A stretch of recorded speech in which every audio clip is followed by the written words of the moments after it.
Baik, ini kita masih membahas mengenai perbedaan antara konsep konvensional dengan konsep seluler. Tadi kita sudah bahas bahwa pada konsep konvensional membutuhkan daya listrik yang besar, sementara pada seluler dia daya listriknya lebih kecil. Mengapa? Karena konvensional memerlukan pengiriman daya pada cakupan wilayah yang luas, sementara seluler pengirimannya hanya pada cakupan wilayah yang jauh lebih kecil. Sehingga kan yang kedua, pada sistem konvensional, karena dia ingin mencakup wilayah yang luas, maka dia memerlukan antena dengan tower yang tinggi. Karena supaya antena itu memancarkan sinyal sehingga bisa dikirim sampai ke wilayah yang jauh, maka dia memerlukan posisi yang tinggi. Makanya kalau kalian lihat itu stasiun-stasiun radio itu antenanya tinggi-tinggi, ya, towernya tinggi-tinggi.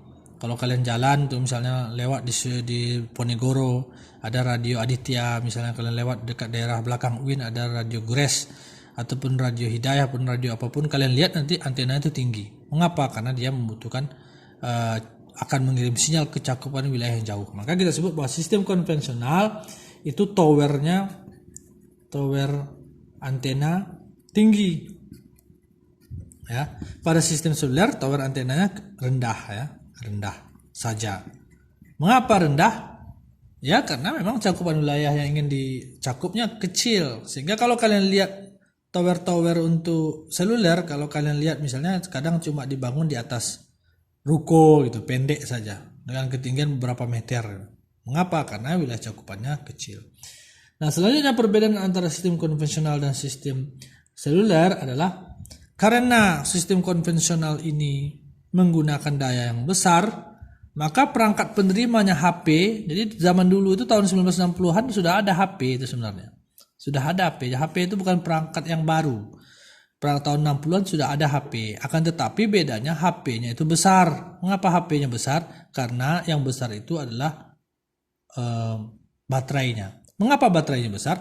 Karena HP itu dia membutuhkan pengiriman daya yang jauh ke tower atau ke base stationnya, di mana base stationnya itu satu base station mencakup satu wilayah kota, sehingga ketika usernya berada di sudut kota, maka dia membutuhkan daya sinyal besar untuk dipancarkan supaya mencapai base stationnya, sehingga menghasilkan perangkat HP yang besar. Jadi perangkat HP pada sistem komunikasi konvensional, yaitu mobile konvensional, itu perangkat HP-nya besar. HP atau pesawatnya lah, pesawat telepon besar, ya, atau yang kita sebut dengan perangkat HP-nya besar, pesawatnya besar. Yang besar itu apanya? Yang besar itu adalah baterainya. Kalau kalian pernah melihat film James Bond, itu James Bond yang zaman dulu tahun 70-an, James Bond 1 itu, kalian akan melihat bahwa James Bond itu menggunakan teknologi terakhir. Jadi dalam setiap film James Bond itu selalu dia menggunakan teknologi mutakhir yang terakhir. Pada saat itu belum ada teknologi mobile ini. Nah, dia menggunakan telepon yang mobile, tidak pakai kabel, akan tetapi teleponnya sebesar ini, ya, sebesar keyboard lah, misalnya sebesar keyboard komputer. Akan tetapi yang lebih besar lagi adalah baterainya. Kenapa? Baterainya itu terhubung ke baterai mobil, sehingga mengapa begitu? Karena dia membutuhkan komunikasi jarak jauh dengan towernya, sehingga dia membutuhkan perangkat HP yang besar dan dan baterai yang besar. Nah, kalau sekarang baterai HP kecil-kecil dan tipis-tipis. Nah, itu karena menggunakan konsep seluler. Nah, jadi pesawat HP-nya besar pada sistem konvensional, sementara pada sistem seluler ini konvensional, ya, ini konvensional, ya, ini seluler. Nah, ini pesawat HP-nya lebih kecil.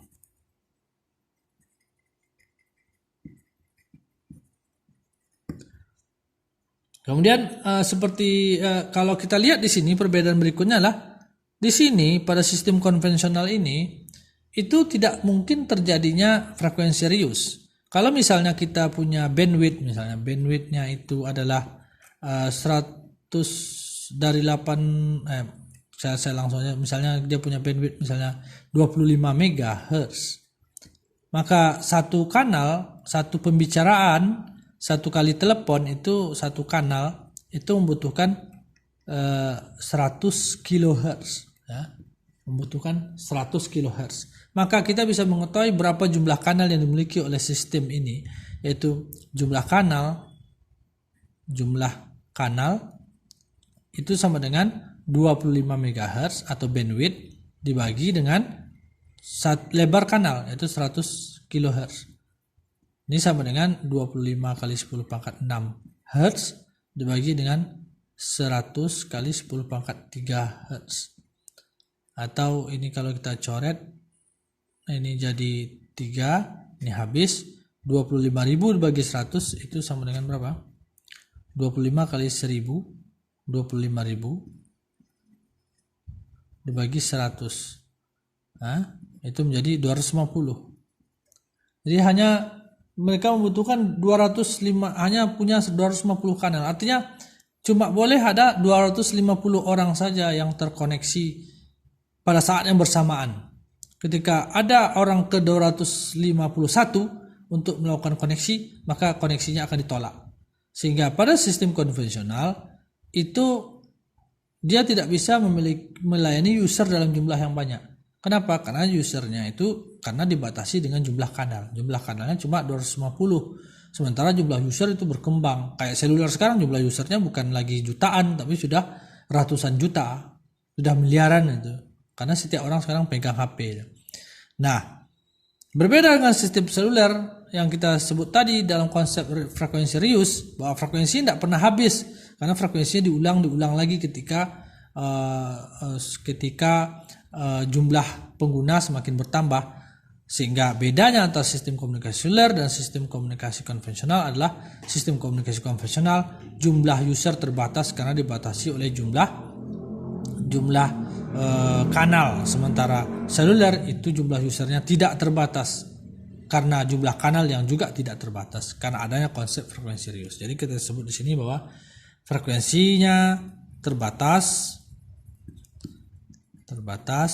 sementara pada seluler frekuensi tidak terbatas ya. Nah, seperti itu. Nah, yang lebih penting lagi isu-isu kesehatan, karena sistem konvensional ini menggunakan baterai yang besar dan daya pancar yang besar, maka tentu saja itu berpengaruh kepada isu-isu kesehatan sebenarnya ya, karena banyak yang bilang bahwa ada radiasi sinyal itu mengganggu kesehatan, bisa merusak otak dan sebagainya. Itu tentu sangat signifikan karena dayanya bisa dalam kilowatt yang dikirimkan oleh HP-nya. Sementara HP kita itu hanya mengirimkan, kalau HP sekarang yang pakai sistem seluler itu mengirimkan dayanya paling dalam orde 1 watt ke base stationnya. Tentu saja isu-isu kesehatan ini juga menjadikan sistem konvensional ini kurang baik untuk diterapkan atau kurang diterima dalam masyarakat. Nah, kita lanjutkan ke video berikutnya.